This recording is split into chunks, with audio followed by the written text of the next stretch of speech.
Walt Disney's The Sorcerer's Apprentice, adapted by Don Ferguson, illustrated by Peter Emsley.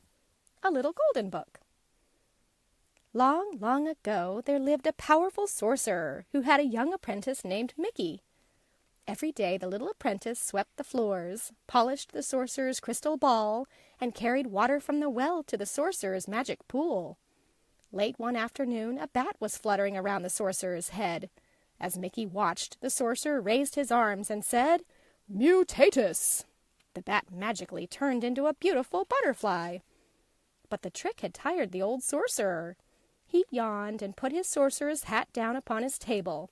Then he slowly walked up the stone steps to his bedchamber. Mickey was alone in the sorcerer's workshop. Mickey couldn't take his eyes off the sorcerer's hat. He crept to the sorcerer's workbench, held the mysterious hat in his hands, and then placed it on his head. At that moment, Mickey felt full of magic. Mickey looked around the workshop. There against the wall stood his old broom. As he had seen his master do, Mickey raised his arms and said, "Mutatus!" The broom began to glow. At Mickey's command, the broom's handle sprouted arms, and its straw divided into 2 legs. The broom had come to life. But would it obey the commands of a young apprentice? "Pick up the buckets," Mickey said. The broom obeyed. Mickey led the broom to the well. "Fill the buckets here," Mickey ordered the broom. Once again, the broom obeyed.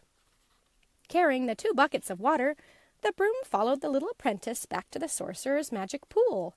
"Empty the buckets here," Mickey told the broom. "Then do it all over again." Back and forth went the broom from the well to the pool. Feeling very pleased with himself, Mickey climbed up into the sorcerer's chair to relax while the broom did his work. It wasn't long before the little apprentice was asleep and dreaming. Mickey dreamed that he was the most powerful sorcerer in the universe. At his command, the stars danced and the planets whirled through the sky.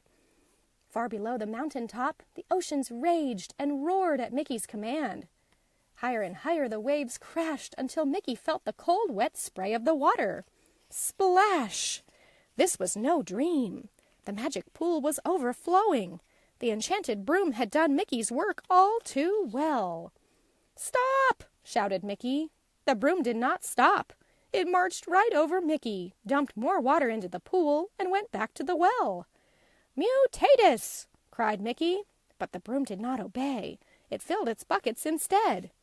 Frantic, Mickey snatched an axe from the wall and waited for the broom to return with its brimming buckets. Then he raised his arms and chop, chop, chopped the broom into 1,000 splinters. All was silent for a moment. Suddenly, each splinter jumped off the floor, sprouted arms and legs, and became a broom. And each broom carried 2 buckets. The army of brooms with its hundreds of buckets marched from the well to the pool and back again. The water was getting deeper and deeper. By now the little apprentice was swimming for his life. How he struggled to stay afloat. When the sorcerer's book of spells floated by, Mickey climbed on top of it. Turning the pages as best he could, he looked desperately for a spell that would stop the enchanted brooms. Suddenly the book began to spin. Mickey was caught in a whirlpool. He felt himself being pulled down, down, down. The last thing Mickey heard as he went under was the thundering voice of the sorcerer. "Mutandis!" boomed the sorcerer from the top of the stone steps. Instantly the water vanished, and the army of marching brooms was no more.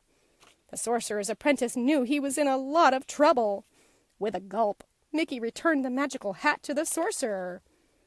Making a hasty exit, the sorcerer's apprentice felt himself being swooshed out of the room. "Don't forget your broom," said the sorcerer. And if Mickey had looked, he would have seen the sorcerer smiling. The end.